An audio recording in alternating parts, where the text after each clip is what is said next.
Big Shook, Big Shook. It's really real right now. Mr. DL. 2, 2, 2, 2, 2, 2. Who's off? 'Cause you could just lose your mind. Yo, I'm calling it. Here we go. I'm calling it right here. We're back. The Danger Zone podcast. I'm calling it number 53. But I'm calling it season 2, episode 1. Basically. Okay. Basically. Hey, but you know what? We glad to be here, though. Hell yeah. You know what I'm saying? Danger Zone podcast once again. Episode 53, man. That's past that year, so it's dope. You know, and I got some shouts on the people congratulating on the year, and you know, I appreciate those who support. We all appreciate that, because that's what keeps the thing going and helps it grow. So, Hell yeah. keep watching, keep telling your people. You know, keep you know, just keep us in mind, man. We got some shit going on. So, And shout out to everybody arguing on our clip channel.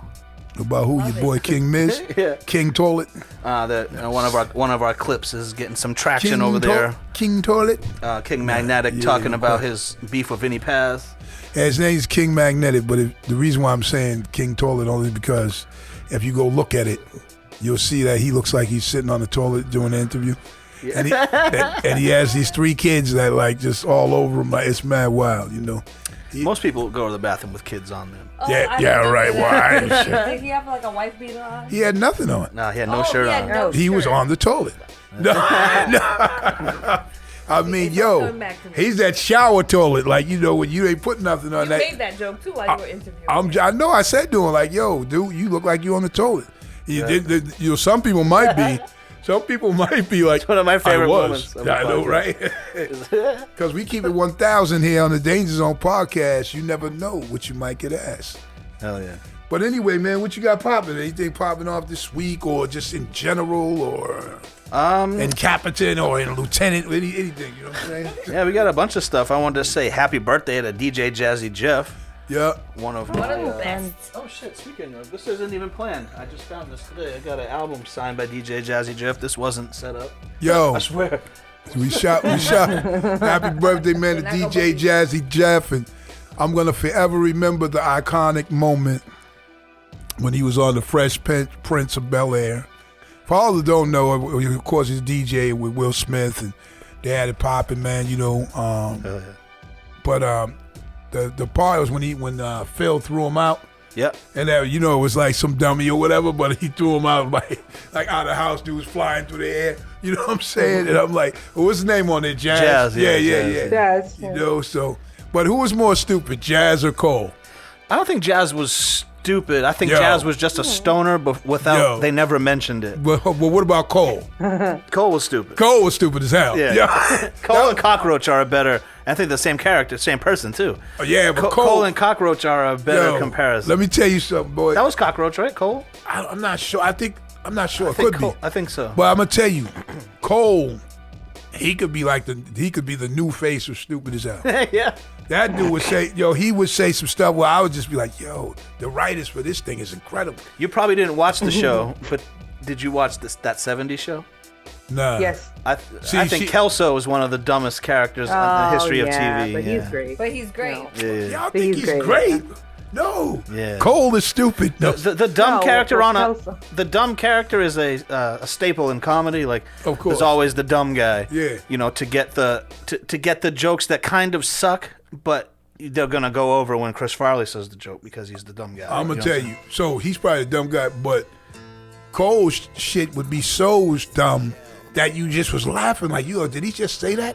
Well, he was next to Tommy, who was so smart and proper. Yeah, well, And then he would say the dumb. he would dumbass say some shit like that. And then Big Shirley was Biz Markie. That was the killer. When they finally showed Big Shirley, shit. that was his girlfriend.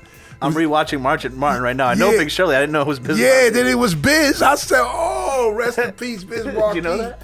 But damn, when they finally Biz, I remember that, but I don't know if I do that. when they finally, well, you see Martin too, Did right? he have curly hair? Yeah. He had a wig like it was, yeah. Like- It was Biz. You know, it was Biz in a wig and a dress. You know what I'm saying? I mean, Shit was hey, listen, man. Rest in peace to Biz. Rest in peace to Biz, man. We once had one of the best snap sessions, man, known to mankind. That should have been on film. I got the better of him, but he said some funny shit. He was like, that's when the Mr. T starter kit was fresh. Before it got old, it was still fresh at that time. But the illest thing about that is Mr. T starter. You know what I mean? That was one of his cracks. I look like Lou Gossett on crack. Like he was like, that was the new. That's when that shit was new. But I killed him. I said so many crazy things. And in the end, I hit to make the music with your mouth, bitch. And when I did that, that just killed it, right? But the crazy thing about it was that I freestyled with Biz doing the beatbox in Japan for 15 minutes straight. Like everybody was freestyling, but when he got to me, he came from behind the tables. Like, and he was crazy too. He had no socks. He didn't have no socks and shoes on. So he's doing the beatbox, and I'm going on because I'm like, yo, this is Biz. And I'm freestyle. I'm talking about for 15 minutes. The whole crowd like, everybody behind me stopped right. They was like, yeah, that was over. You know what I mean? But rest in peace, Biz. I used to always tell him too before we move on. After he had, that song, you got what I need, when that came out, right? I said, Whitney Houston wants to do, I said, you know what? No, I get you with that, you know what? And I'm saying, the shit I say, right? So I would say to him, when I see him, I say, hey, you know what? Whitney Houston's trying to, look for you to do a duet. They'd be like, oh, get the fuck. But at first I would get him open, like, be like, yo. Because you remember the song was big as hell with him? Man, I've been in some freestyle sessions with some pretty big rappers, but I only really remember the one that I bombed in. Like, you know what I'm saying? The one that I bombed in, like, you know what I'm saying? Was like, oh man, that's the one that just sticks out. Like, man, listen, you know me, I've freestyled, man, with some people like Fat Joe. These are before people were on too. Busta Rhymes, early times, Method Man, those guys. Who else? Karis One, Lord Finesse. Like everybody would always, you know what I mean? Karis One, that's a big one. Because to freestyle with us, like that's what he's known for, like his freestyle. Well, see, I always could freestyle, so when dudes like Guru would say, yo, when we go do all these things, like you just gotta do your thing. You know what I mean? I'd be like, so to me it was nothing because you felt like this is my moment. You know what I mean? This is my, what's that song? You Better Lose Yourself. I wasn't throwing up Mom's Spaghetti though, because Mom's Spaghetti was good. So I just was like, yo, I wasn't losing that. See, and that's why Eminem is my favorite. Huh? Yeah, well, and that's why Eminem. We just had this discussion about him. Eminem's your favorite? Okay. We had a discussion about 50 Cent had made a comment on that he felt that Eminem had a more of an impact on the hip hop culture rap than Jay-Z. And what I had said was, I believe that in the sense that, not in a racial divide type thing, but him being white and what he rhymed about and the style, it appealed to even more people that were from, like, he had motherfuckers that, suffice to say, that was like probably cool and all that, but the son was in the trailer parks because they related to him talking about we was in the trailer and all that. So they like, yo, that's one of us. You know what I mean? It's like he related to that. And then on a higher level, lyrically, the songs was some songs. Like this dude has some songs. I know that. I'm looking at that way. Now, when Jay-Z, plus think about it. Like I said, his first song was some silly shit. Like when people were still like, Dr. Dre did the music, but Dr. Dre's coming off through that gangster shit. Yeah. So you're almost like, who is this bitch ass white dude? Whatever. Hi, my name is like, that goofy ass. So that's how we're perceiving it, like that, in hip hop. But then you're like, wow, this dude's nice. But Jay, ushered that. Now Jay, I'm one of them. Moment was drug dealers, hustlers, everybody was cool, whatever. They was like, that's our man. Yeah. Like he had people wearing platinum. You know what I mean? Drinking Cristal. They weren't doing that shit before. Yeah, but here's one thing. I hate to say this because I think Jay-Z is like, if there's a right answer, I think it's Jay-Z. He's the best ever. But I do think Eminem probably had more of an impact because, like you're saying, the jewels and bringing this thing. Jay-Z everyone was doing that. He was a part of a collective of a bunch of people bringing that into the game, and Lil Wayne was doing it. Jay-Z was doing it. Eminem was kind of doing what he was doing by himself. he was the only guy. Who was before Eminem as far as white rappers? The Beastie Boys, Nobody. House of Not Pain. like how he was though. Yeah, that's Yeah, what I you're mean. right. Like, and now there's a whole bunch of white rappers that are get- considered A-list rappers. You know what I mean? But Like, here's the thing about them. All of them, all of them are compared to him though. yeah, That's the difference. Yeah, yeah. Because Jay-Z, people look at Jay-Z because what do rappers do?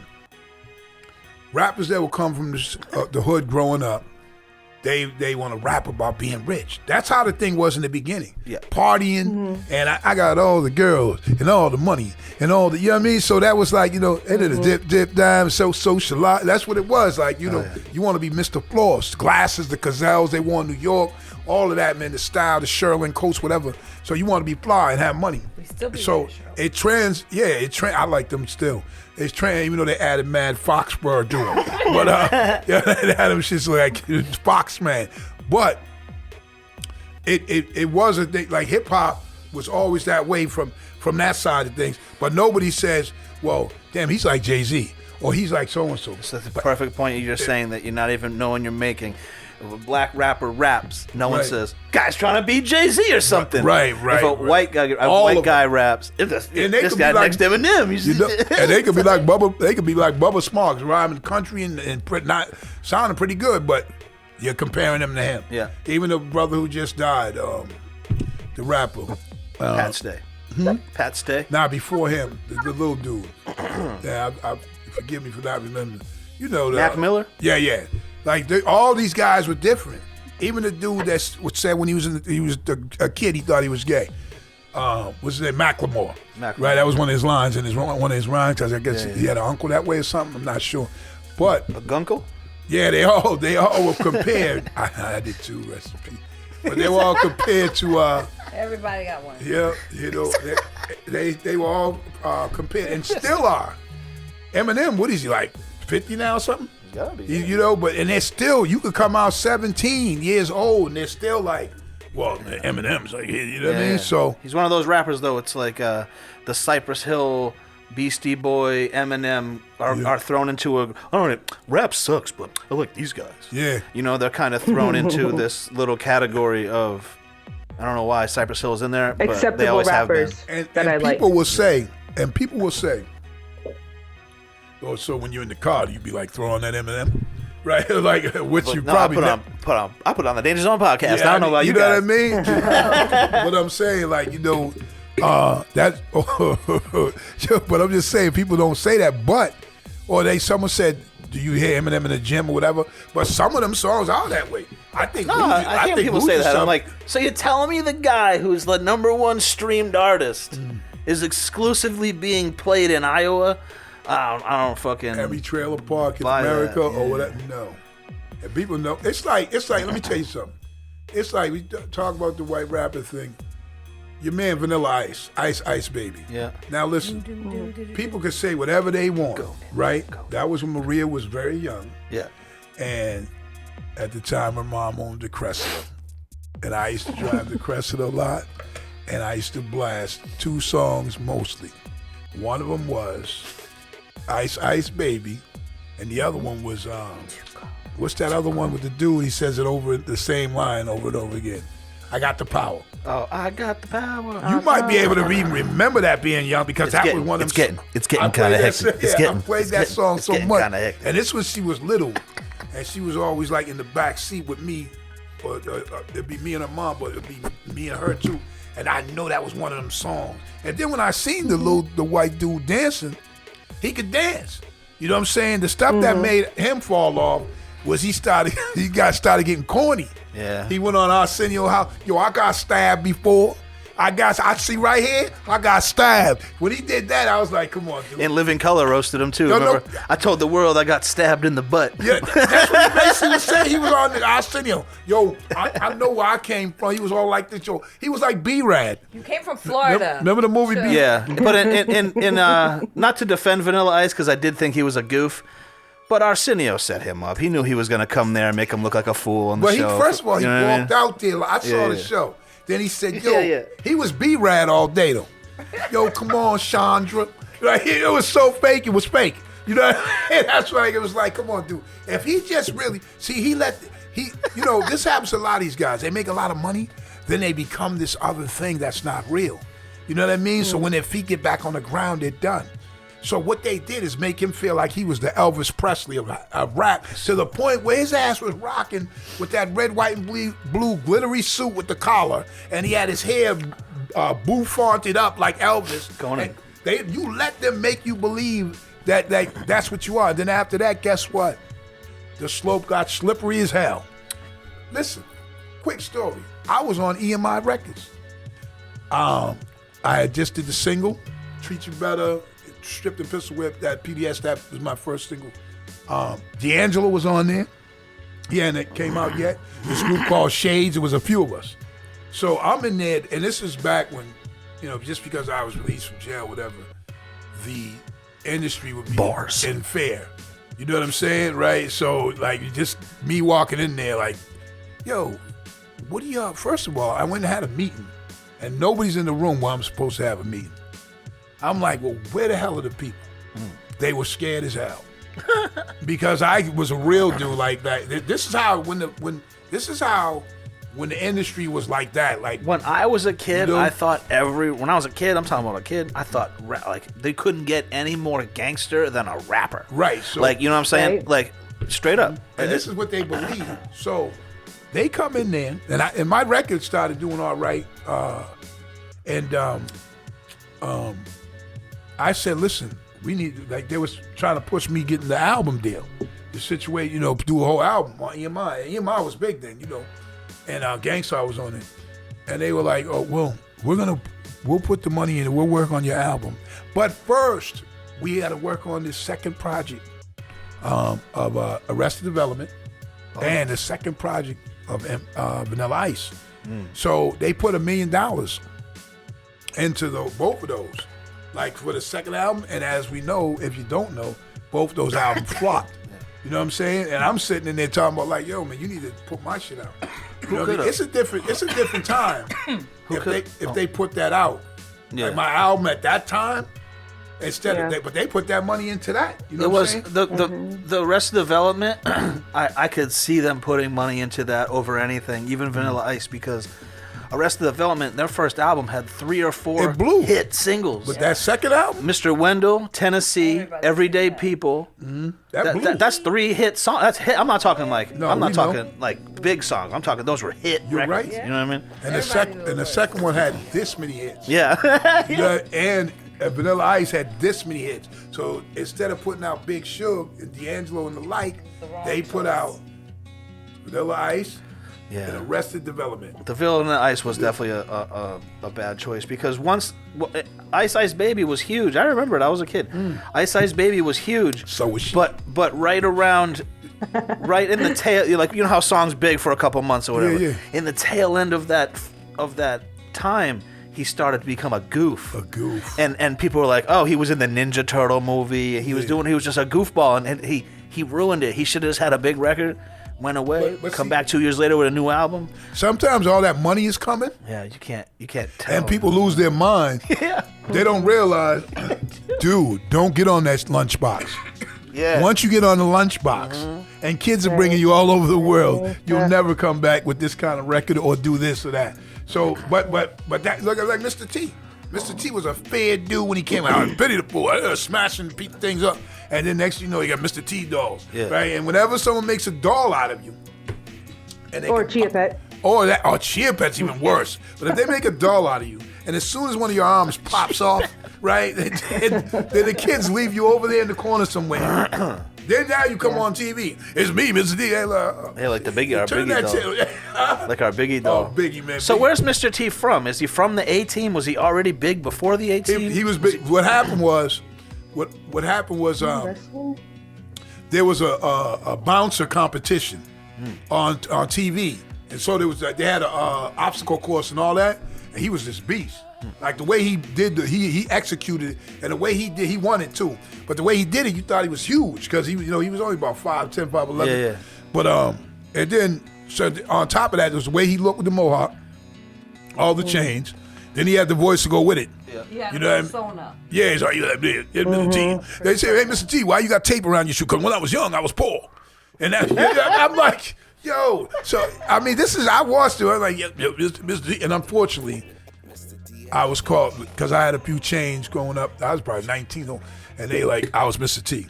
Now I'm only called Mr. T by older Caucasians. You know what I mean? When I go in the supermarkets, I go anywhere. Hey, you know what you look like? I said, don't say Mr. T, because only white people say that to me. Then they feel like, whoa. They're trying to think of another black person. Like, There's nothing. They're stumped. Denzel Washington. Yo, they're stumped. You don't see it? Do is bet them. I bet you $20. I can bet who you gonna say. Oh, no, this is what I do to them. When they go, you know what you look like? And I said, listen, if you say Mr. T, now only white people say it, but go ahead. Well, it's not a bad thing. I mean, they feel like, you know what I mean? If you say Mr. T, I'm taking your necklace. Yeah, right. And then they say, hey, yo, and then they say, But you do resemble him. I'm It's 6. not a lie. Yo, It's but just nah, but flirting see, so much. if you think about it though, first of all, I'm 6'3". Mr. T's 5'10". He got a mohawk. He had all them necklaces on. Yeah, but if you see him on TV, I didn't know how tall Mr. T was. I was a little kid. To me, he was a giant. I'm just saying. And then, you know, I feel like, you know what I'm saying? I feel like, first of all, I think I told you before, I've been Mr. T, right? I've been Mo Vaughn back in the day that played for the Red Sox. I've been, who have I been? Big Poppy. Yo, when people having, You could pass. people having full conversations like hey, I think that's Big Poppy, but he doesn't want to let us know because he's probably hearing Honeydew. I'm like, yo, dog, you know what I'm saying? It is. So I'm in Times Square with my sister's ex-husband. We're in Times Square. He's a big black guy. He's like 6.5 feet tall, and he's wearing a Manny Ramirez baseball jersey.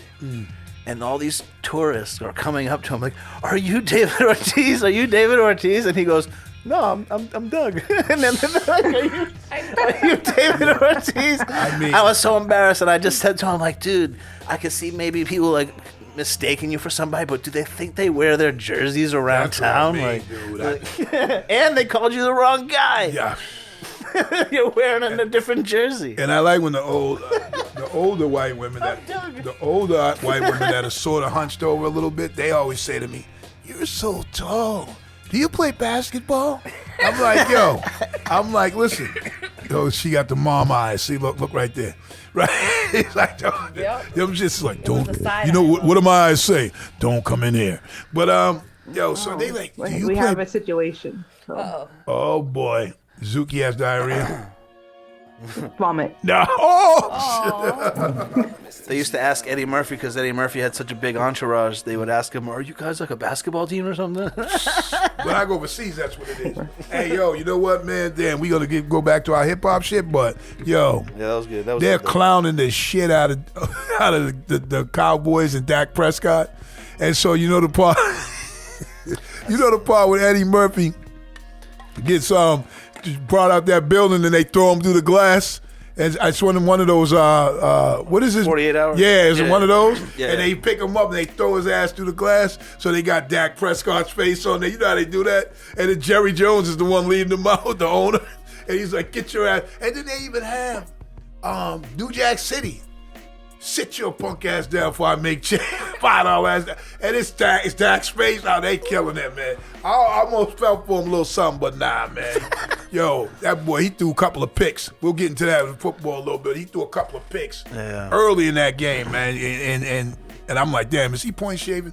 But anyway, what else There's gonna you be got an there? investigation. I wanted to talk about Jay-Z claims. We all like Jay-Z. I was trying to segue earlier, but then I forgot. Jay-Z claims that his team was given the "Still Not a Player" beat first. Yeah. I'm not by Big Pun. Mm-hmm. And not to say Big Pun wouldn't have broke with another one of those records, but that was like the only crossover record on Capital Punishment.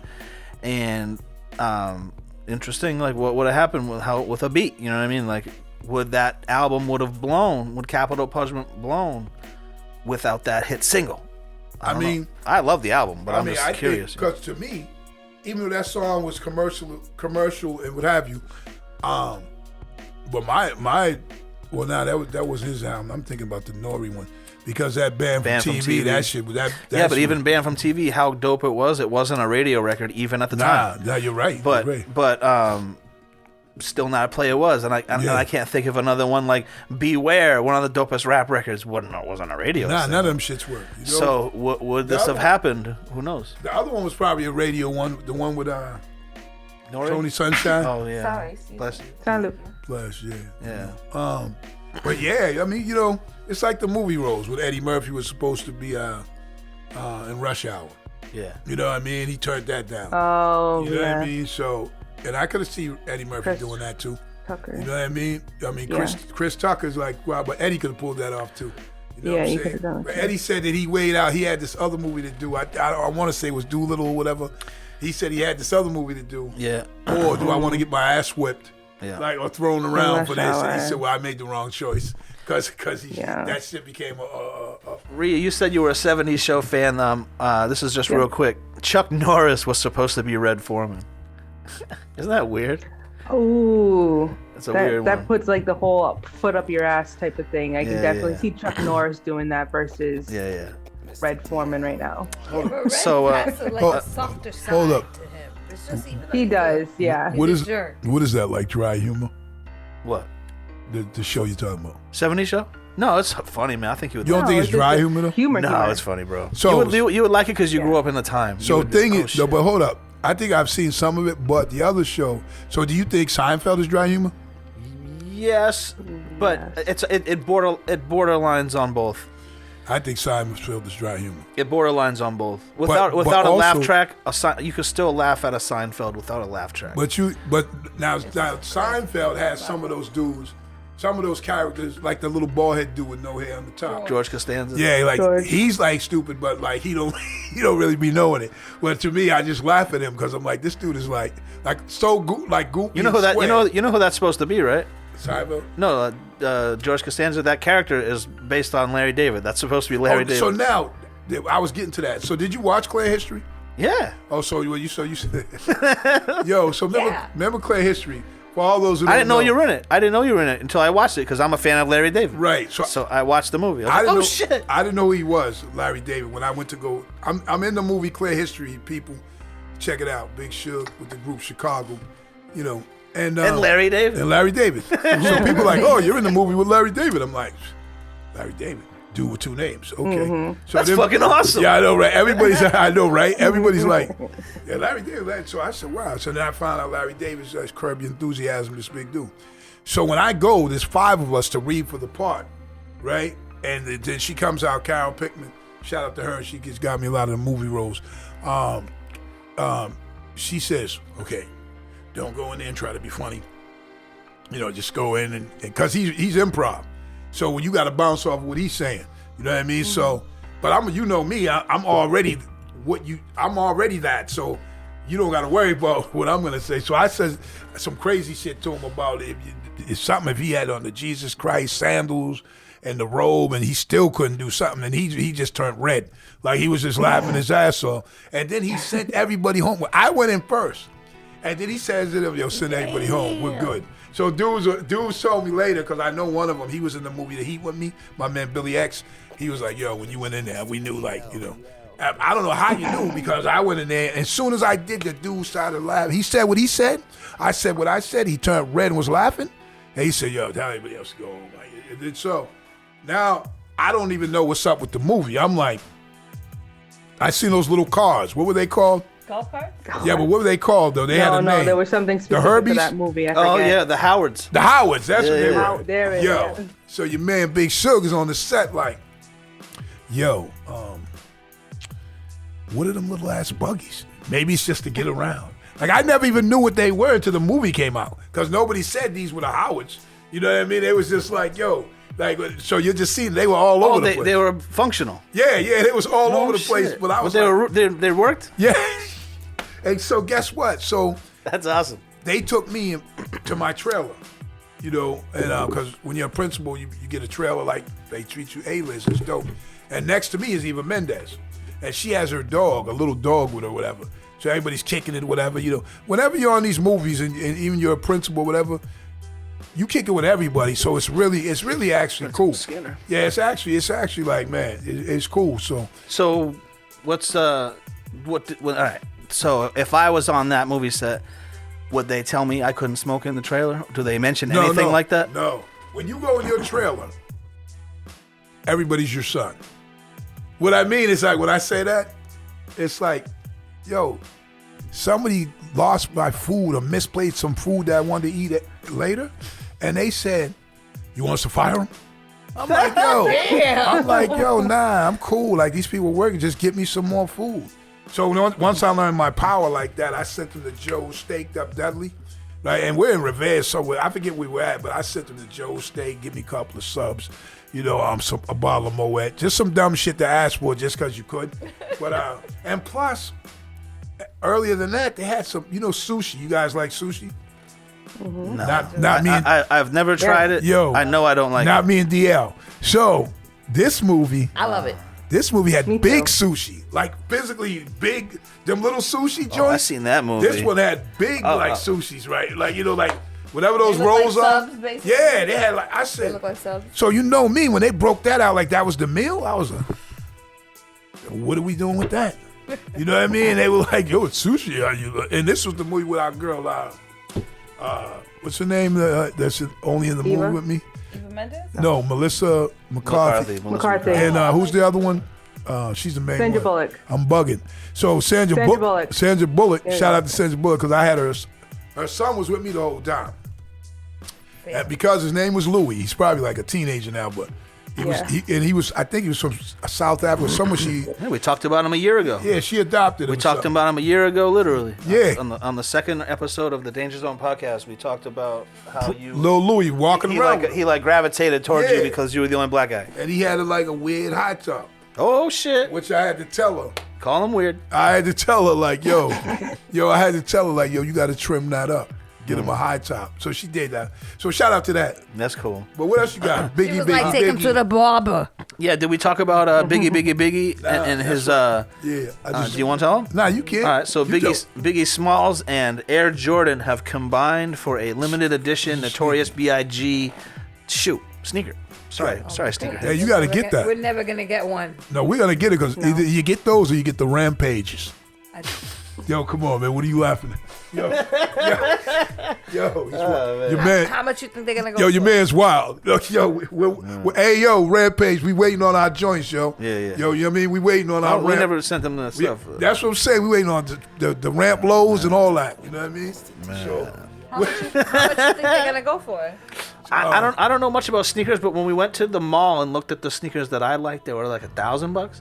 I'm gonna say, I don't know, $2,500. I don't know. I'm not in the sneaker game, so I don't. My math could be crazy. Somebody tell us in the comments. Like when they asked Bill Gates how much paper towels were, he was like, I don't know, $37. my paper towels are made of satin. No, Your housekeeper is robbing you blind. Hell yeah. Hey, she's billing. speaking of billionaires, when they said to Jeff Bezos. heard about me? Oh. No, when the dude makes it. Now this is when you know when you're I think he's like 100 billion or something ridiculous. At this number. point, it's like, So when he and his wife has after the divorce, she gets 33 billion in Amazon stock or whatever it is. But still, and people are like, she swept the garage, bro. She deserved it. and he's still 100. When he started up, she would sweep up. He's still 100+ billion after the divorce. But when Chris Rock says to him, look at Jeff Bezos, he said he got divorced and he's still rich as hell, which is the truth. So it was like, and you think about like, I'm going to take, how much she going to get? 33 billion or whatever. Okay. You know what I mean? Because guess what? When you're gone, you can't take none of that money with you. That's generational wealth, right? So it's like, you know what I mean? Yeah. All right. What are you doing? Got one more thing before we. Oh, I got another one too, but go ahead. You go ahead then, because mine's not hip hop. So you go ahead. Oh yeah, I know where you're going with it. Well, mine's is, but it's kind of wild because Flow Like Rider. wild. You know Flow Rider? Flow. Yes. Flow Rider. I always thought it was a corny but very creative rap name. Yo, hey, it might have been corny and a creative rap name, but I thought it was creative the way the dude rhymed. Yeah. Because that was his thing. So it was like, and then how many people was getting low?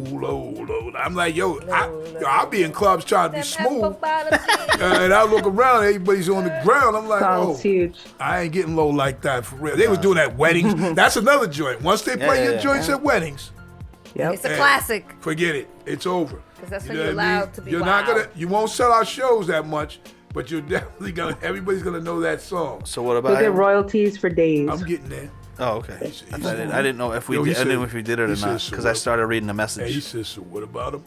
Like, hurry up. Yo. No. Now I'm gonna mess with you. Yo. No, but the name is creative. Yo, as but I fuck. thought it was, and his flow was because that's him. Like he's from That's Florida. He's a rapper. It's like the Busta Rhymes kind of He flow like to rider. take his shirt off, you know, and try to diesel up, whatever, man, you know. But his ex, For the Melissa ladies. Ford, responds to him winning $82 million in an energy drink lawsuit. Damn, I forgot. Think about it, he won $82 million. Good for you. You got people Wow. going to the corner store with $11 and remember what I said? Flow Rider. You're not corny. Yes. Like you're super dope. Your fucking You're name is very wonderful. creative. Yeah. And if you ever want to help build if a studio, you ever need a video or a beat, you know, I got him for $1 million. It's just that I mean, I'm not even going. Don't even got to get into the story and all that. It's just the fact that this dude won $82 million. Yeah. Even if that's like won. you got $50 million after all that You stuff. know, basically, and which he already has a few million. So, good looks, man. Good. I mean, good for you. More generational wealth. Good. Yeah. All right. General. Hold on, I got one more. Oh yeah, you got too. one more. So make sure you hit that like button, subscribe to the Danger Zone podcast. We are on all platforms. Hey. Go to our clip channel All platforms. and argue with rap fans. And you don't want to see if you don't want to see the Mount Rushmore of podcasts, then you can listen on Spotify. You know what I'm saying? Yeah. we got a multicultural podcast going on That's here. what I'm saying. You know, we got me, who's very, very Fair. I was gonna say clear. Yeah, you're pretty clear. With a turban and a gallon. Oh, do I got the turban going? Went too far. Went too far. And Back then we it up. got All right, so you had another hip hop. no, we got a turban and a gallon. No, I'm not playing.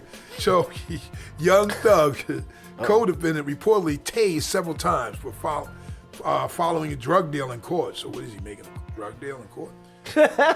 Young Thug's co-defendant, Khalif Adams, who was accused of passing drugs to the rapper in court, was tased several times. Wow. YSL defense attorney has claimed. In a new court document, Jimenez also requested that an independent law enforcement agency like the Georgia Bureau of Investigation review the entire incident, not only determine whether Young Thug and Khalif Adams committed a crime, but also whether the Fulton County Sheriff deputies used excessive force. Well, There's so many reasons. He either needs it because he's on them. He needs it for currency. There's so many reasons why you would. That's so dumb. I mean, That's worse than Susie, who came in with a submachine Uzi. that. No, he did. I mean, I Back it. that's like in the industry they can get pushy, but I keep my pockets tight like fish pussy. Anyway, right, yo. It is not like that. Hold up, yo. What I got there. Poor fish. Yo, yo, would I even ever heard something like that? Tighter than I said. Wait a minute, what did you say? I'm like, how do you even have the imagination to be like, yo, that's really a thing? I take from real life. Yo, right? That's like needle dick the bug fucker. It's the same thing, right? You know, What's happening? yo, What is You're happening? listening to the yeah, Danger what is Zone. happening? The Danger Zone podcast, where you don't know. It might be your first time, or it could be your last. Right? Now, who can I get the monster laughs? Can somebody give me the monster laugh? Can I get it? I don't know the monster. You know the. Can I get the? Yeah, there you go. You didn't go. Yeah, hers is like opening the door though. See, and he's like, Oh my god. yo, y'all the most unscariest monsters around. I'm glad. I don't want to be Yo, scary. I ain't even scared. Yo, there's monsters in there. Did you hear him? I'm more of a thriller, Yeah, there'll be. Oh, not a shit. horror. Okay. So was that the last Oh, that was pretty rap? funny. Yeah. I'm actually gonna later in another podcast or later. I'm gonna ask you guys to do that again because that was kind of cool. That's like the bird calls from you guys. It's Birdman and Bird Girl. But anyway, we gonna get it I proper. gotta be bird girl. Can't Well, be Bird Woman. See, Bird Girl's more shorter. Birdman All right, so and Bird Girl. That- That's before fine. we oh, hold on, one more. one more. Here we go. Funk Master Flex, Flex. responds to favorite artist JID's freestyle comments. Funk Master Flex has made it very clear. Let's be clear. on how he feels about JID after the Dreamville rapper said he was disappointed at how the DJ reacted to one of his freestyles. The Spillage Village MC admitted this week that spinning for Flex in 2017 was a childhood dream, but his muted response to his Hot 97 freestyle over Screwball's Faban Oh, Fabian, one of the and best Biggie's beats. Who Shot You. And that was a good time. Funk ain't even understand that was going on with me. Well, in a nutshell, he's like, first of all, when you go on a rhyme anyway, right?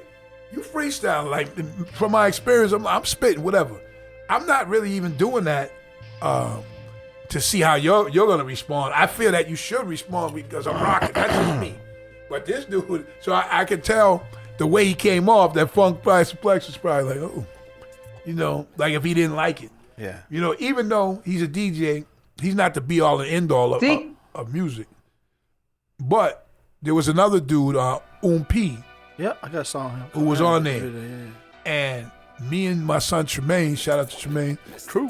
we went to a Celtics basketball game, and P was selling shirts for, I don't know if that was a Celtics game or, I think it was a Celtics game. Yeah. It was that. It's probably the Yankees. Nah. And then my son, because he's all knowledgeable about that, he says, yo, I know who you are. And dude's hustling his shirts. He's like, yo, he said, yo, you P. And dude's like, yeah, this me. He was like surprised someone knew, but he was getting his hustle on. You know what I mean? It also kind of shows you like, yo, you got to make your money, man. Like you don't, and just cause he was good. He was on. You hear a person with one freestyle on any of these shows, it doesn't mean they have 10. You understand what I'm saying? That could be their best verse That ever. might have been whatever they had. You know what I'm saying? And then that's it. So, cause we don't hear him anywhere else, but that doesn't mean he was weird. I thought he was pretty dope, but. Did a video for P, Magic and Bird, and Jadakiss. Yeah. And Big. it was right when COVID hit, right when it just hit. And, you know, I wasn't really scared of COVID, but my mom is super sensitive to getting sick like that. So I was like, fuck. So I was kind of like that guy for a little while. And I remember showing up to that studio in New York City. It was smaller than my studio.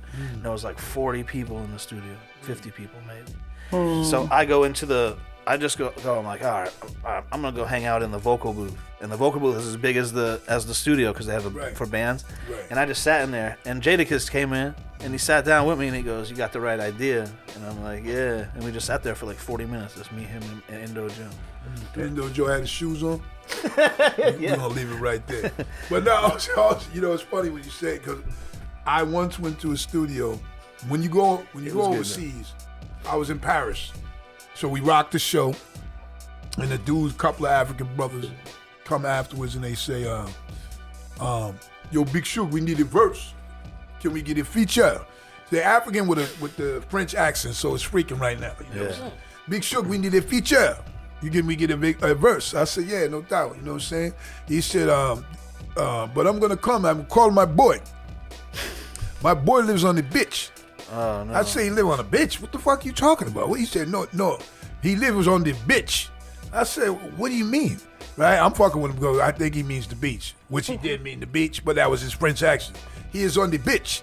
So once they got together, they told me to come to these apartments afterwards where the studio's at, we're going to record. So the bread was right, you know, so I go to the studio. Yo, it's about 100 dudes in there. Hot as hell. Trash swirling around. Seemed like a project almost in Paris. And I'm like, so anybody who knows probably, you know, me recording and a lot of times I just tell everybody got to clear out. I don't care if all 100 of y'all sit outside of the room. That's cool. And when it's done, you can come back.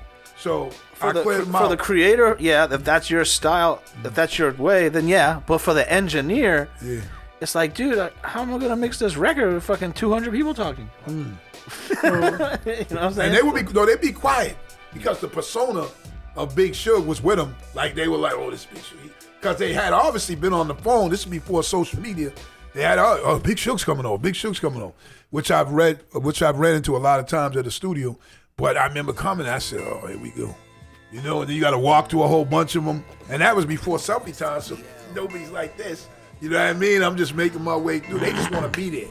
You know what I mean? And it was like, wherever they are too, man, they became my homies after that. But man, that night it was like at least 100 and hot as hell. Smelled like all kinds of war. You know what I mean? You know that's the danger zone. it was, La zona del peligro. yo, dog, you already know. That's the man. But anyway, my God. we could go ahead and man, jump down the slide. So I just want to do one more thing before we got. Me too. I would like to know what was your favorite ride when you went to the playground when you were younger. When I went to the playground, probably the slide. Probably the slide. What But back about then you? it was metal, fucking hot ass metal. I know, right? I'm gonna have to say the swings. What about you? Man, I take my thing back. The Swing. swing? Mine was Man, I forgot about the swing. probably the jungle gym, but also when I grew up, mind you, people were getting their teeth knocked out on the regular on the jungle gym before they made them rubber Remember? like they are now. You know the Yeah. ground's even rubber, right? You go to play, I know. So when you, you fall, you can bounce off that ground, right? But not when I went. Or that thing, what's that other? The seesaw was cool too. But I grew up in the hood where people would sometimes try to be mean. So they would be on the seesaw and get off. Or someone's bigger than you, they'll jump up. So I seen a lot of madness at the playgrounds. But that was just a little commercial break back where we were, D. So I just wanted to talk about this before we either call our other guest, because it's that time, or yeah. get into sports. Yeah. I just want to know, man, this whole Alec Baldwin thing, I'm on the fence with it. As Alec Baldwin, the actor, I don't feel like he did anything wrong. He did what he was told to do by the director. He did this, did that. He didn't load the gun. He didn't bring the gun. He didn't touch the ammunition. He didn't do anything. So I feel bad for him. But can you even like say more just for people who might not know? so on the What film set happened? Yeah. of Rust, last year there was a movie. They're filming a movie called Rust in New Mexico. Alec Baldwin shot and killed the director of photography and wounded the director with one bullet that he was given to from the props department. They were shooting a scene. Okay, now she's been charged as well, the person that is involved with it. But here's where it comes into play with the whole Alec Baldwin thing, where I see that where their argument is. He's also the producer of the movie. So when you're a producer of the movie, you're basically in charge of the movie. You know what I mean? And, I guess when someone gets murdered on set, it all comes back to you, and it just happens to be you were also the person who did it. And everyone's like, oh, things need to change. And I don't think anything needs to change because, listen, billions of bullets have been fired on movie sets since they started filming movies. Trust me, billions. In Saving Private Ryan alone, there was probably 1 million of them. You know what I mean? Right. So this happened one time.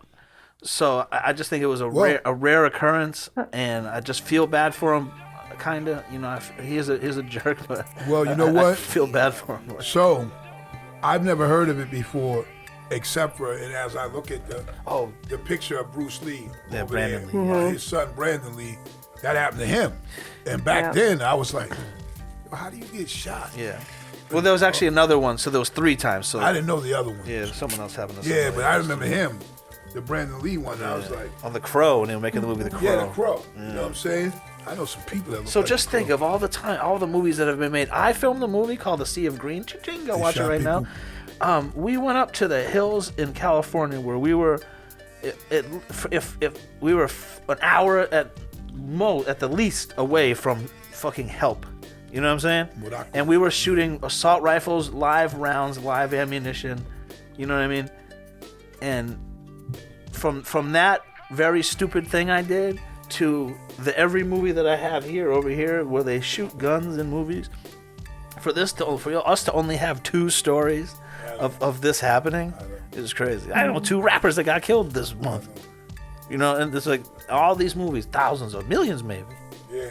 I still don't think he should be charged. Like, if it's a civil suit, I could understand a civil suit being the producer, because you will probably hired the person that was handling the guns and the ammunition. But being charged for the homicide. I'm like, I don't know about that. But I think it's not. I think it's actually involuntary manslaughter. Yeah. Which ultimately for him is probably not going to be much, but you have to put a label on something. Like sometimes when you're arrested, whatever, and they're trying to put cases together, they're like, okay, let me figure out what we're going to charge him on, or what we can charge him on. You see what I'm saying? So. Remember when he left that message on his daughter's? Yeah, I just spoke machine? about that with Phil. I was like, yo. You fat pig. Yeah, he was like, Just you like- pig. That's what I just, yo.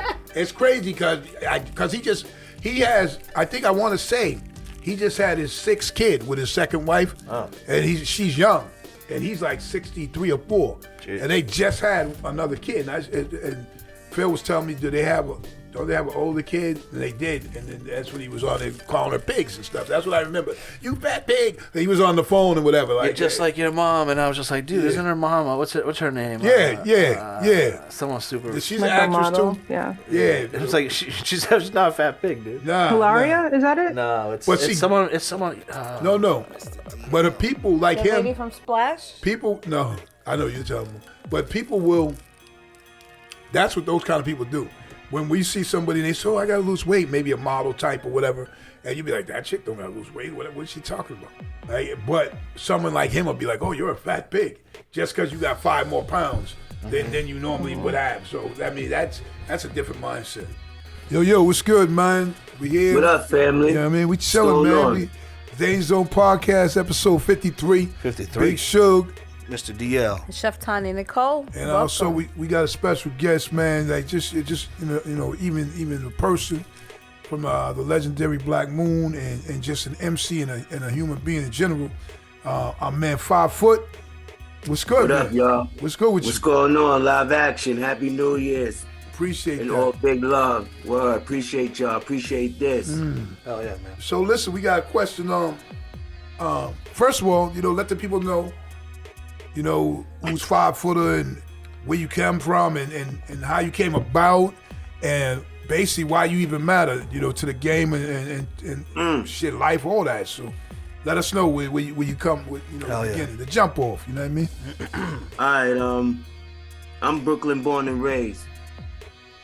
I met E in Bushwick High School when I had moved from Brownsville to Bushwick, originally from Flatbush. I was out there. That's when I first, I guess, got in contact with loving music and being a part of the game. You know what I'm saying? Right. As far as the group is concerned, I'm like, I brought us together. You know what I'm saying? In long story short, I brought us together. I met E in Bushwick High School in 9th grade when I first had moved to Bushwick. You know what I'm saying? So And, E is who you met first. I met E first, Okay, originally. Okay. You know. And at that time, E had another group called Unique Image, which was my man Ali and our other man Oliver. So that's how we first introduced each other to being a part of the culture at that time. Very beginning stages. So I'm talking about high school talent shows, Oh, nice. involved with it all, you know what I'm saying? That's when I was dancing before I picked up the mic. This is very early. so Have you first heard? you was the 5 foot dancer. Yeah, Yeah. Okay.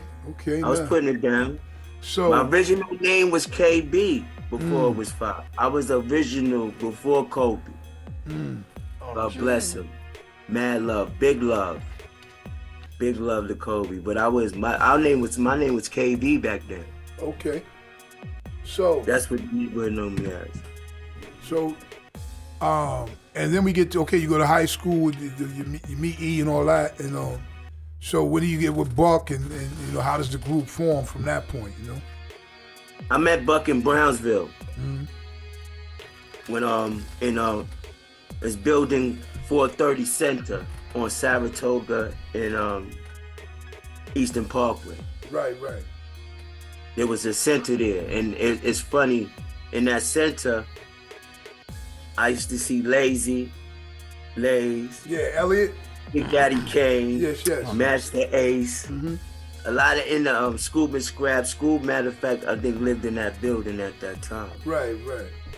But in the pursuit of becoming a part of the culture, I was exposed to these individuals. Right, you know what right. I'm saying? And I ended up meeting Buck at that center. Uh-huh. And in the process of that, we got, we connected through the dancing. Oh, he was dancing too? Yeah, he was dancing too. Okay. Yeah, A couple you of know what I'm 5-footers. Yeah, we was KB 1 and 2. I was the KB 1 and he was KB 2. That's funny. So that's how that set that one off. Okay. So, But yeah, go ahead. no, go ahead. No, what I was basically saying, so you met him, right? And so we had Evil on, we had E on, last year, a few months back, so. Yep. And he gave us his, actually, man, didn't he say he was looking for him? I thought he said that, huh? I believe he Yeah, I did. did. We about to bring he was y'all He was trying to catch up with you you. want. Breaking news. That's funny. Breaking I news. don't understand how, see, you can't be trying to catch up with me when y'all got me, right? Yeah, well, Yeah. catch It wasn't up. hard for you to connect with me, right? Nah, it was easy. Yeah. I'm just saying, like, I'm just saying, it's not hard for you to connect with me, right? Nah, you catch up with So, you know what I'm saying? you know, Catch upable. people, after 30 years in the game, people still like to play a lot of games, you know what I'm saying? Okay. Before I even go there, you know what I'm saying? Right. But I'm gonna say for the fact that that's not even a factor. You're not looking for me. I'm not hard to be found. Right. Okay, so, we go back a little bit. So you and Buck connect, and how does this dynamic of, you and him writing rhymes, and then, E with the beat, so how does this Black Moon thing come into play? Basically, I was always writing rhymes in the process of dancing. Just that dancing at that time took precedence over me writing at that time. But I was always pursuing the art. I was a student of the culture, you know what I'm saying? Buck was writing as well. We both was writing, you know what I'm saying? Eventually, it got to a point where we decided to form the group Black Moon. And that's when the actual writing and getting to the bars and getting to the structure of the rhymes came into play. You know what I'm saying? Dealing with E, I learned how to write rhymes through doing the 4-bar measurement. And that was part of the foundation of how I get to do what I do when I get in the booth. You know what I'm saying? But through that learning experience and through that spark and through that energy, you know what I'm saying? We was able to form, who y'all know as Black Moon, you know what I'm saying? I'm the nucleus to that, you know what I'm saying? Whether y'all know that or not, I'm the nucleus. If I didn't connect the dots, you might not have a group called Black Moon right now. Right. You know what I'm saying? So, moving forward, I remember, I would, obviously in the 90s, them days, I ran into y'all a lot, you know what I'm saying? And me and Rest in Peace Guru and the rest of the crew, I'd be running into you all the time. I even ran into you in Boston, like. Of course, when I used to live out there in Roxbury. Yeah, near Grove Hall. I move around, Yeah, of course, bro. Yeah, you already know. I was out there. You was in the trenches. Yeah, Blue Hill Ave and all that. Yes, you know what I'm saying? That was right. Grove Hall is where I saw you the first time, and that's right on Blue Ave. You know what I mean? Like right exactly. over. So yeah, in the cut. There. But where the Thoroughbreds be at. Oh yeah, no question. It was definitely. It was definitely, man, in the trenches right there, man. Right. Especially at that time, it was even more like, whoa. But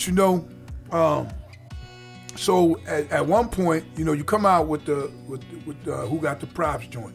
You know what I mean? Right. That shit blows shit out the water. You know what I'm saying? Oh, yeah. Right. To me, it always has that. To me, it has the beat has that roller skating feel. You know what I mean? Right. Because it's like you got that momentum type feel where you gotta move when you hit that. You know what I mean? So even driving, that was one of them shits open up on the highway, and y'all laced that out. And what came on after it was dope. But at some point, when you got to that point, were you touring a lot and doing going around a lot, or what was happening at that point? When we dropped Who Got the Props, we toured that whole year off that one single before we even had an album. Wow. Yeah, we did all our shows was based off Who Got the Props. No shit. So we had a whole great year of getting the experience of traveling, performing, and experiencing different states and different spots, and really, that was a wonderful experience. You know what I'm saying? Got to go to Canada with the, I believe he was with the Far Side of them. Yeah. So, after the first year, I guess you realize it was time to prep. Get the album together and get things together for the next single and the next single to follow. Everything was hands-on experience, by the way. Everything was hands-on experience. Nobody had a source, nobody had a formula, but just the know-how and the instinct and feeling and the vibration of the connection of everybody involved is what, basically created that spark that everybody seemed to love up to this point. You know what I'm saying? Was Chris Cross on that tour? Nah, we never crisscrossed. I thought. Yo, No crisscross. Hey, yo. No, we because never crisscrossed with crisscross. I remember that year. I saw the Far Side and it was with them, so I was just wondering if it was the same show I saw. I would see everybody. Everywhere. We crossed paths during when the Gavin days and the seminar days was around. You know what I'm saying? Definitely crossed paths with them. The crazy thing about it though is you and Buck. Matter of fact, I think I might have my photographer at that time. Her name was Stella. She might have a pic of us somewhere in one of these one of those, whether it was in the city or whether it's out of in Atlanta, somewhere with Chris Cross, with both of them.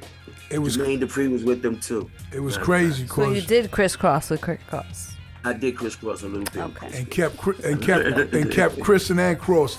But the crazy thing about it is so these dudes, you 5 foot, in that range. Same thing with Buck.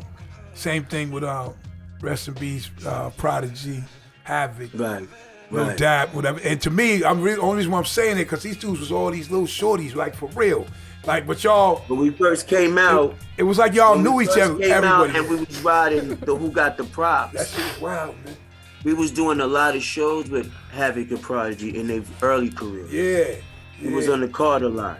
Because I'm saying, I'm just bugging because cats is short, but y'all knew each other though. That's the shit. I saw all these shorty dudes. Y'all, everybody, a Lil Dap from our crew, he see y'all, and he be like, yo, I'm with these niggas. I'm gone. You're like, you know what I mean? Right. That was the inner circle. It was. It was just little niggas just picking each other up. That's just, hey, that's real though. Without time. Some thorough shit was, too. Some thorough shit, but it was they had their own little language. They fuck all them tall motherfuckers. We gonna go. We shooting at the kneecaps. Bye. Right. Man. But yo, there came a point though when I was seeing E and Buck, and then I wasn't seeing you. So did y'all fall out or what happened? You just no, big I'm glad you asked that question because it got to a point where the truth must be put on the table so people can understand exactly what's going on. You know what I'm saying? Right. I never left the group. I never slid off from the group. It was never none of that. That was the perspective and the perception that they established because of the plot, not the plan that they had overall of what they was actually aiming for after we got in position. You know what I'm saying? The truth of the matter is, I was pushed to the side on purpose and put Buck in the front because he never was the head of Black Moon, just like he's not the head of Black Moon right now. Originally, authentically, it was for us, including my man Finster. Buck came last. I brought him to a situation that was already being established. I guess because of the spark of how everything transformed.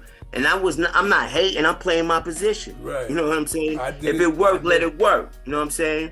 But just don't forget about how everything, what we really supposed to be doing here. Let's not forget the goals here.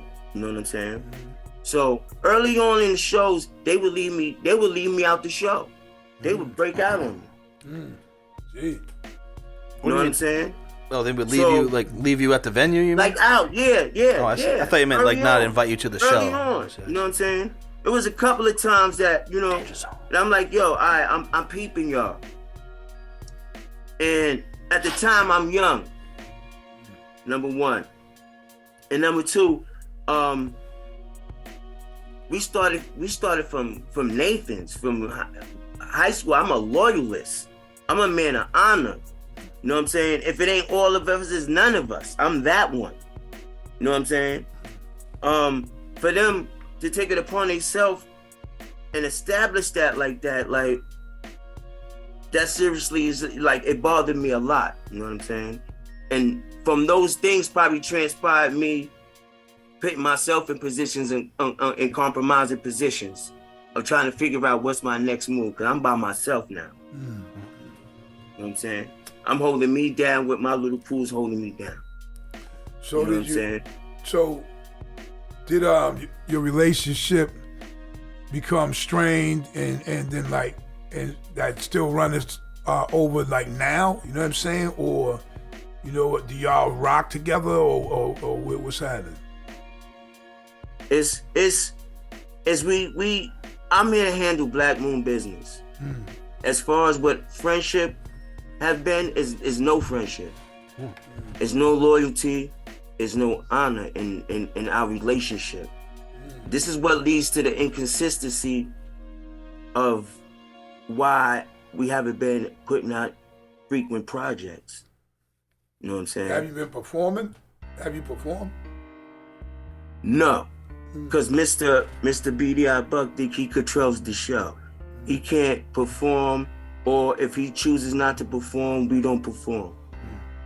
He can't control a situation in this matter like this, you know what I'm saying? So it's definitely a problem right now. It's a serious problem right now. I'm sorry to hear that, because the chemistry shit, you know, shit was dope to me, you know what I mean? So I appreciate that, and I appreciate that, you know what I'm saying? But, you know, that was all due to me willing to not spill the beans, and for the fans' sake, at the end of the day, what I do towards the project and toward the energy is based off the fans. Yeah. Do they do shows without you? My motivation and consistency and even my progression is based off the fans' love. You know what I'm saying? When I was up north, when I got locked up, when I was up north, I got a lot of fan mail in jail from around the world. You know what I'm saying? And it shocked me because I didn't know the effect that I actually had outside of what was going on inside of the cipher. You feel what I'm saying? I didn't get a chance to reach out and touch and expand past where I was going. So I didn't know, I had no clue. You know, but, you know, those 3 years that I did, I got my perspective back, I got my clarity back. And I've been taking my necessary steps since I've been home. And that's a long time. I've been home for 15. You know what I'm saying? Shit, I've been like 30, so that's a long time, right? That's a long time, right? Yeah. You know what I'm saying? I did the 3 like you did, but I've been home like mad longer, obviously. But yeah, that shit's real, man. The dynamic is everything, man. Do they do shows without you? At this point, the fans ain't having it. Yeah. They could attempt it. Well, they because know what it is. Like, I mean, we just dropped the last project in 2019. We ain't do no tour on that. Yeah, I remember that album. We ain't do no press time. We ain't do nothing. My balls is up to speed. Alright? My bars is up to speed. I'm John Wick on all things right now. No, I'm not playing no games. You know what I'm saying? Have you been recording yourself though? Of course, yes, I have. I got some pieces on standby. We put everything together. We speak right now. You know what I'm saying? So listen. On top of that, some other things as well. You got to say before, because I'm about to hit him with the. No, I got a few things. Yeah, you got anything you want to say? Tom? Just jump in here real quick. I'm about to go to 10 Faye. You good? Well, well, listen. So your album came out when I was the first album, Enter the Stage, came out when I was like 12. Right? Ouch. So I would always see the artwork. I don't remember specifically like if it was in the source or whatever, but I would see the artwork. But what really got me was that all the song titles, all the words were spelled wrong. right? Every song on that album, right? One of the words in the album is spelled. One of the words is spelled wrong, right? Like "got you open," "in." You know what I'm saying? Whose idea was that? Because people were really doing that. People weren't really doing that. That was a good idea at that time. Nobody was really doing that, abbreviating and breaking it down, and it's written a different way than it's actually supposed to be. Yeah. That was real creative. And then the other thing I wanted to know about that same question was, is that where Smith & Wesson got their group name from? Wasn't there a song on that album called Smith & Wesson? No, Smith & Wesson always been Smith & Wesson. I didn't know because you guys came out a few years before their first album. No, they was always Tech and Steel. They was always Smith & Wesson. Okay. All right, I just never knew that. I didn't know if they got that. Had nothing. That actually, we got that after. You know what I'm saying? Oh, okay. They came after the factor. Yo, excuse me for a second, but shout out from Fox. We were live a little while ago, getting together, and she wanted to shout you out, from MOP. No doubt, big love. Yeah, she was like, big love. Hey, she said, Gorillas ain't got nothing on you. You know what I mean? They ain't got nothing on me. They have no idea. That shout out to Fox Boogie. That's our girl Boogie. From MOP, man. Big love. So another thing, I'm sorry. You come from an era that like groups were the thing. Groups. Everyone had a group, yes. Dope group. This, that. Like now, yes. Like you think of groups like Migos comes to mind, but even they broke up. So it's I'm just wondering like why is this so hard? Why is it so hard? I can't put my finger point on it because it's a lot of ego involved with it. You know what I'm saying? It's a lot of ego involved that actually has sabotaged and has everything on standstill right now, and don't want to let the reins go and pass the baton to the one that's got the energy that can keep it going. You feel what I'm saying? Yeah. I could go to different dynamics on it. You know what I'm saying? From envious, jealous vibration. You know what I'm saying? Mm-hmm. Or a selfish vibration. You feel what I'm saying? Mm-hmm. Spotlight all on me vibration. Sabotage everybody's positioning vibration. Nah. You feel me? Shit. Yeah, I know that shit. That's a lot of negative You know what vibration. I'm saying? Personally, it's like I've been ready to give you everything you asking for. I've been right here, no excuses. You know what I'm saying? It's just that I guess people been caught up in their singular positioning and they got comfortable with that. Because people think they bigger than the brand. Yes. They think E and Buck think they bigger than Black Moon. I'm sorry I have to tell you that. I'm sorry. I'm not the one that bearer of bad news. You understand what I'm saying? But I'm tired of people having to wonder what's going on with Five. Why Five ain't on the set? I'm not a liability, as probably prospectively put. You feel what I'm saying? Right. Like when I was in jail, I seen all the promotion, five lock. Five been home for 15. What's cracking?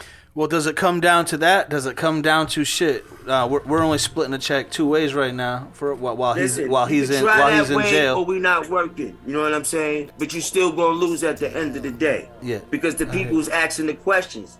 You feel me? Mm-hmm. People making their own opinion about it. You understand what I'm saying? And they're putting that out with no shame in it. This is how we feel. You know what I'm saying? Okay. And that's why I'm doing this interview. I don't do interviews. I'm off the radar. You feel what I'm saying? Yeah. I'm not really demanding somebody's attention to hear the story like that. You feel what I'm saying? No, it's good to get it. The only reason why I'm speaking on it because this stems from the recent situation. Like we supposed to be in DC. Me and Son had the differences on a personal note, and you dead the show, which dead my bread. Nah, I'm tired of that. You don't control the operation. It's nothing wrong with Son. Son not sick. We could be out there getting that money. Just like on the broader perspective, we could be doing these shows. No action is going on because Buck is in position and he want to control everything. Period. I'm done personally. You feel what I'm saying? I'm done personally having the fans have to wait and y'all don't owe us nothing. It's our job to be on our job. I don't got no excuses. I'm ready to go. Right. You know what I'm saying? I don't got no excuses. And I'm not gonna give y'all no anything product. I know better than that. You understand? When I come and you hear me, you're gonna hear it sounding like it's supposed to sound, looking how it's supposed to look, professionalism. You understand? You got 30 years in the game, act like it and show it. Yeah. If you a boss, if you do business, you understand? Right. That's the importance. That's from my perspective what's important to me as far as this whole Black Moon thing go. It's not about me. It's about us. It's supposed to be 3, not 1, not 2, 3. It start with 3. Yeah. You know what I'm saying? So, you know, me being solo doesn't really. If we supposed to be a group, what's my solo got to do with anything? You feel me? Yeah. I never really actually pursued that back then because I always felt like this is the glue, right? And the people demanding it. It's past us. When high conglomerate individuals, like when Eminem gave us a shout out in the Rock and Roll Hall of Fame speech, when that came, you know what I'm saying? And we don't get that. I mean, people big us up and show us love, but that was kind of big to me. You feel what I'm saying? It's amazing. Stop playing. I'm not gonna play with y'all. I'm not gonna play with y'all. I got a project coming. I got some projects coming. You know what I'm saying? I don't know if y'all know Asaru. He's an artist out of Tampa, originally born and raised in the city. That's my nephew. He gets putting it down. Check him out. You know what I'm saying? It's a family affairs. It's live action going on. You know what I'm saying? On my side. You know what I'm saying? I'm just getting my things together for 2023. This is 50 years of hip hop. Yeah. I'm blessed to be here. You know what I'm saying? I'll take that with a grain of salt. I'm very grateful to be and still be able to do what I do, plus give y'all more. You know what I'm saying? I got the chef show coming. Oh shit! We have a chef right here. Like, I'm in the kitchen. That you about to I ain't cook playing something? no games. I'm coming for every. Got a real day. kitchen or is it props? Right here. A real kitchen, a fake kitchen, however you want it. Check. Down. All right. Right here, we got Put it down. Chef Tanya Nicole right here. She has a It's viral live cooking action. show You called already Medical know Edibles. it. Check her out. Let's go. Let's do some chef questions. What you gotta know? Yeah, what's your favorite type of food to cook? I'm cooking it all. You know what I'm saying?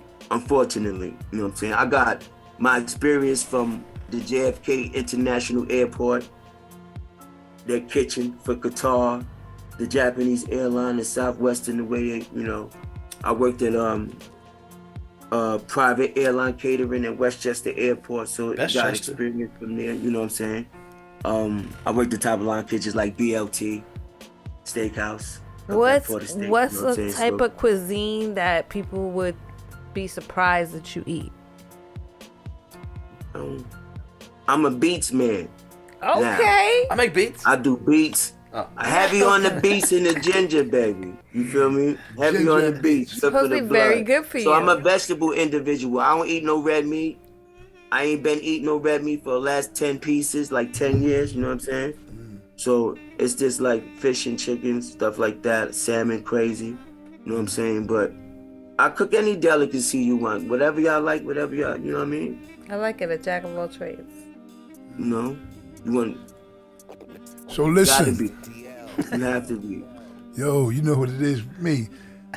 Hey, listen, we just got something that we like to ask, man. You know, so just like for you to give us a list of your 10 favorite MCs, bro, all time. Man, 10? 10. 10. 10. This ain't no order though. No order. Nah. All right. Rakim, Oh, nice. G-Rap, Kane,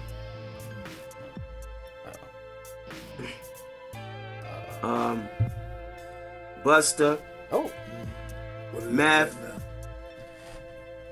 Kiss, nice. Luda, Oh, wow. The first. First time?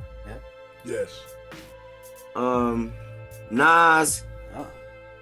I got longer than 10 though. You got Yeah, 2 I'm here. more I'm for I got longer today. than 10. Listen, you know what it I'm could saying? change on a daily basis. It's Fine. just for today. Like I got Okay. more, but that's like you know.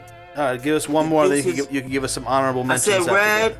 Red. Yeah. I said red. Okay. Yeah. Like you know, These are artists now. I can't because everybody's tape I listened to 1,000,000 times That's so it dope. pop. That's You know what I'm dope. saying? And then when I got the CD, I listened to that like, you know what I'm saying? Like all these artists, everybody, you know, that contributed Cassette to the tape. game Oh, verbally, mentally, Word. energetically. You know, these are the top tier artists that motivate me. You know what I'm saying? Plus few of the new artists as well. You know what I'm saying? Who do you Not like? just- Who do you like from the new era? I got J. Cole early on though. Okay. I got Dave East early on though. Okay. You know what I'm saying? Kendrick was early on though. Who else? Kendrick. Vado.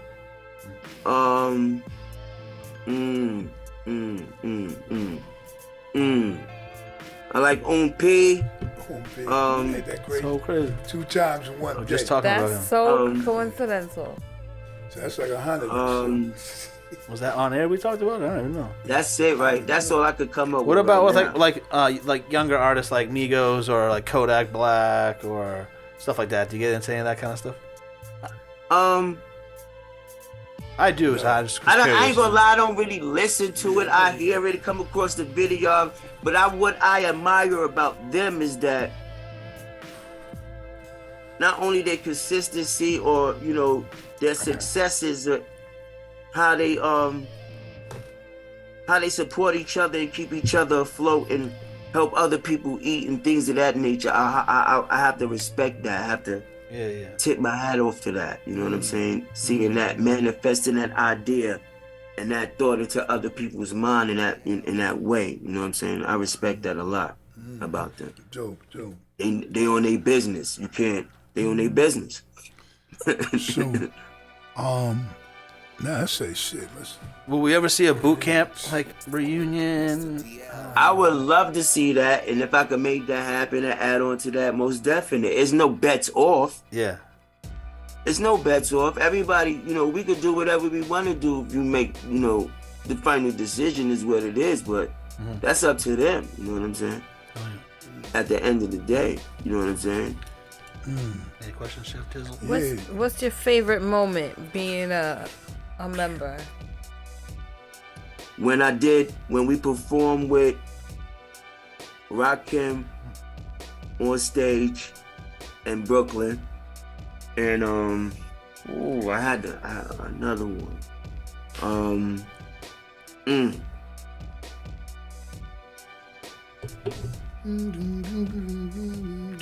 I think okay, when Premier came up to Nervous Records and came and got Who Got the Props, that was one That's dope. sparky, ill moment right there. That, you know, be in the office, then see him come through the door. We watched the videos. I've been on sentence, no more Mr. Nice Guy, the hard body. You know what I'm saying? So, you know, highly, very familiar with who DJ Premier is. You know what I'm saying? I think those is one of the 2 highlighted moments in the game for me. You know what I'm That's saying? dope, man.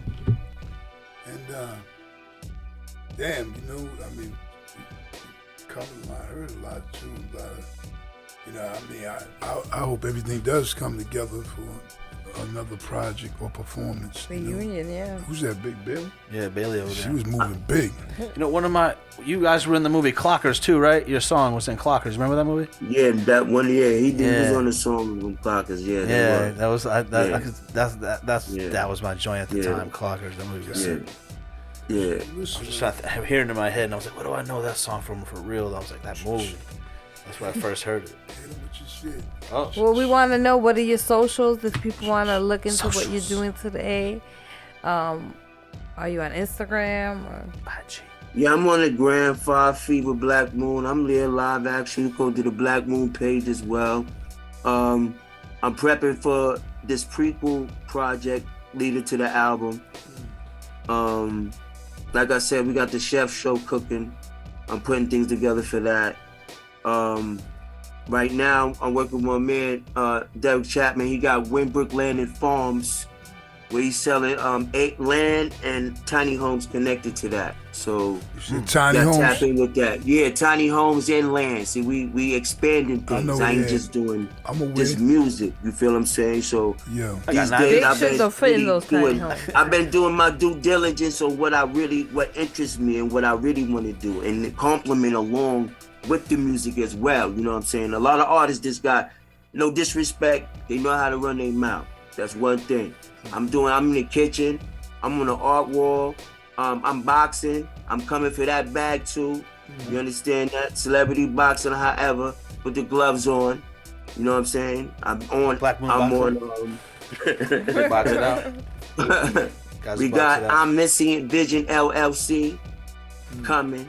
That's my thing right there. You know what I'm saying? It's got that My business is incorporated. like ramp. Yeah, that's So, what I'm saying. you know, it's big business for me for 2023. It ain't just about the music. Right. You know what I'm saying? So, but what I'm doing is doing the right due diligence. So when I present it and give it to you, it's no half-ass bullshit. You know what I'm saying? And I'm coming to handle my business and put my work in. You know what I'm saying? And deliver you some quality music. You know what I'm saying? Sweet. You know, Yeah, we want to hear it, man. don't be I'm far from one dimensional. I'm fifth dimensional. That's It's cool. 5 dimensions to me. That You know means what you I'm a saying? group and yourself. Yeah, So- you know what I'm saying. You know, when you walk the path for a long time, and you're blessed to persevere.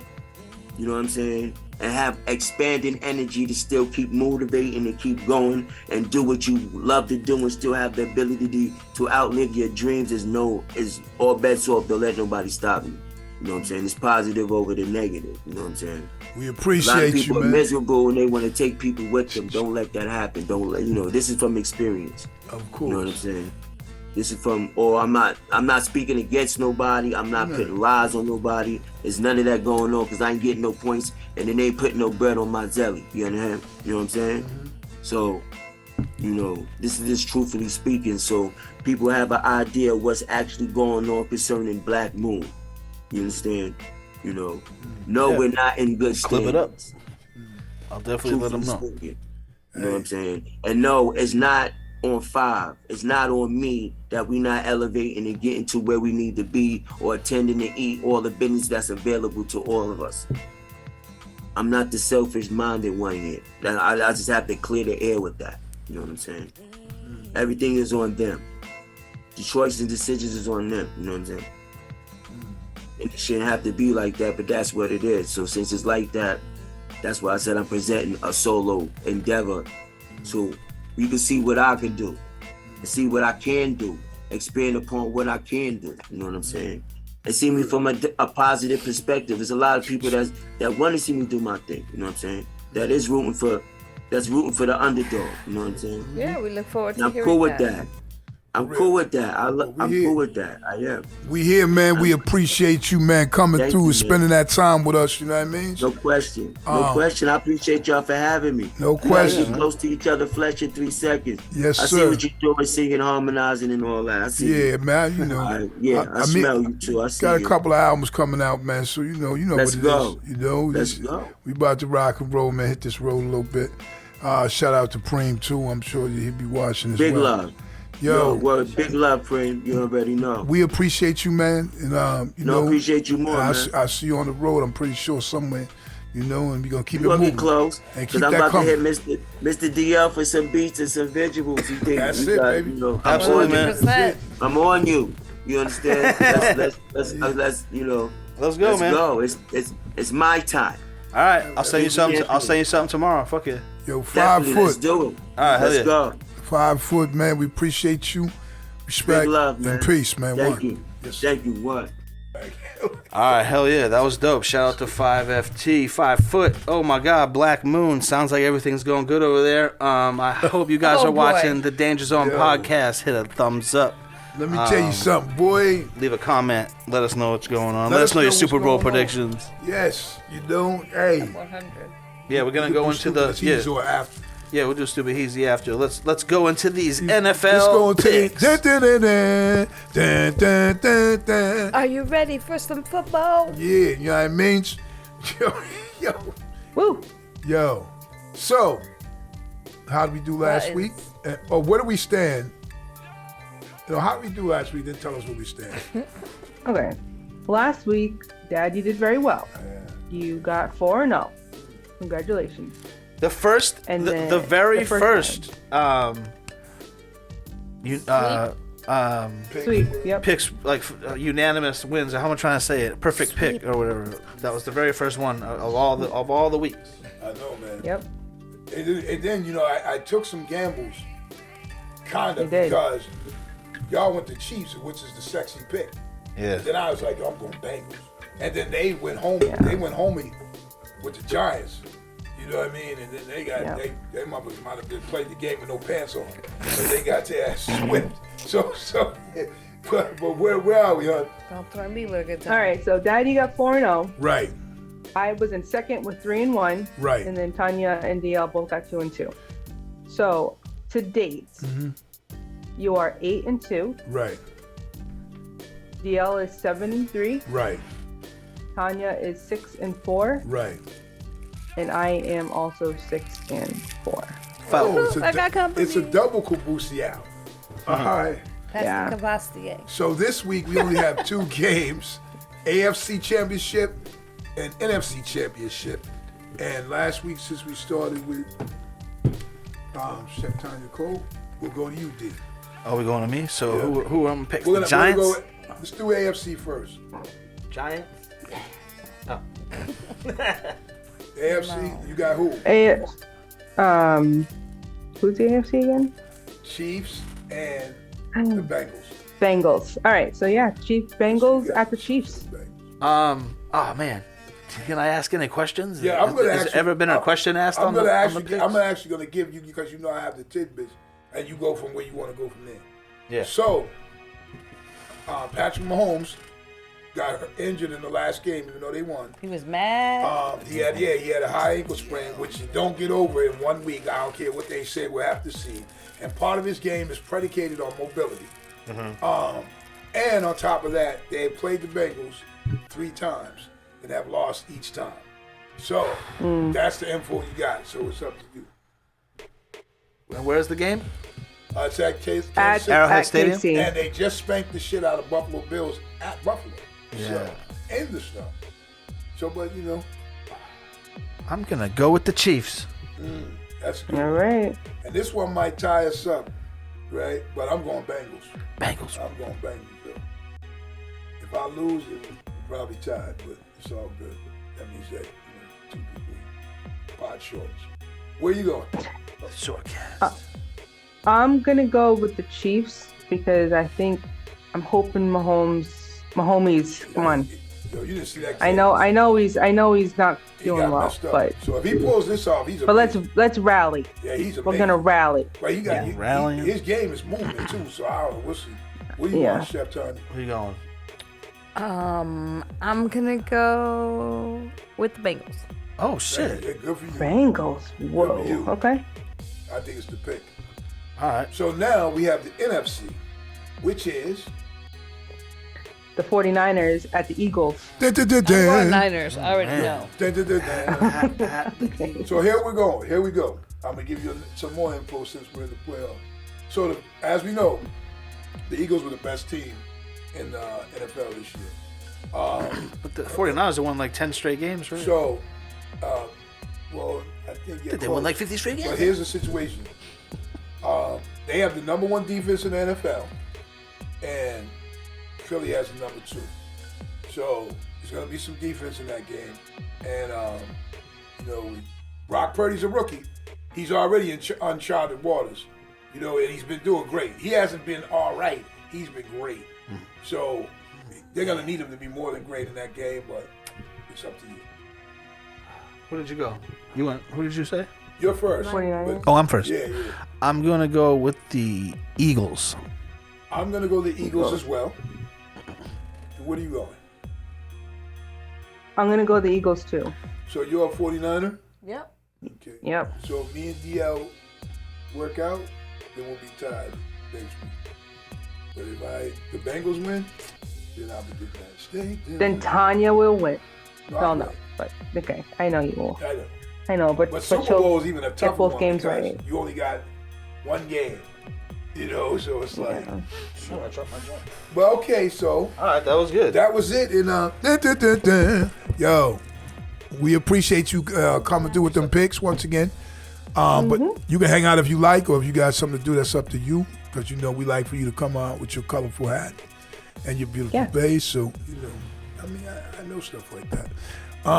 So we just sent the link to our guests, and if you want to stay, you can stay. If not, we're gonna hit that like button and share and comment and all that stuff. Hey, hit that like button. Also, I'm gonna tell you something else too. I can't believe the Giants lost by all those points. Like I said, they should have played. They should have played with no pants on, because they got their ass whipped. Ridiculous. You know what I'm saying? Yeah. At the same time, though. At the same time, though. Me and DL. Yo, DL, Dale Manning Studios. I just want to say this just to say it because I talk about it. It's just different. DL's open for work, open for business. And hooks like if that. you need like beach, studio, films, they do it all at Ill Manning Studios. Hey. And me, if you're looking for features, come see me. Or if you need an actor. But you know, right about now, it's about going to that be very time. brief about a stupid thief. You know what I'm saying? Right now, brief about a Everybody's stupid favorite thief. segment. Imagine that shit. Stupid as hell. If you if you think criminals prefer Facebook, then you're sadly mistaken. A burglar from Maine named Christopher Wallace, like Biggie, huh? Is a big fan of Snapchat. So big that he decided to reveal his hiding spot there on Snapchat. After he stole a propane cook stove and a cast iron wood stove from a camp in Pierce Pond Township, Wallace posted on Snapchat that he was back at his crib in Fairfield. After a tipster, a.k.a. Snitchy Wallace. Tipster? Was it Tupac? Yeah, right. Relayed the info to the police. Authorities showed up at the fugitive's crib. So the reason why that's brief, and he's stupid as hell because, first of all, you already committing crimes. But today, for some reason, these criminals like to go on social media and post about it. Let me know what's happening. Because right now, this week, Christopher Wallace, not named Biggie. Not named Biggie, no. You're stupid as hell. Damn. That was a good one. Two. That was a good episode. Another good episode, man. A lot of good info for the hip hop community in that one. Show. You know? We went on a couple rants that were actually pretty funny. Got the Super Bowl picks. Big Sugar's up by 1. And I guess we're gonna get out of here. Season 2 is in the books. In the books. Episode beginning. 1. Thank you for joining us. Hey, listen. Hell yeah. We appreciate y'all stopping through. Remember, excuses have no purpose, so don't make them. Don't make 'em. As we grow, we glow. You know what I'm saying? All of us together. You know what I'm saying? And, you pass through the week, man. Just remember, man, try to be better today than you were yesterday, man. That's all. And do more to be more. You know what it is on the Danger Zone podcast. Peace. On my black days, I got chased on the regular. On the regular. Running from KKK on the regular. On the regular. I turned around, dropped in my knees with the shotgun. On the regular. Oh, bunch of KKs running. Whoa. They were screaming, yo, they shooting, they niggas. And we knew that we just a little bigger. On my dark days, I chopped crack on the regular. Ran up in spots and clapped on the regular. Took big fat ass stacks from the register. No matter how hard they tried, they still couldn't measure them. Hard I had.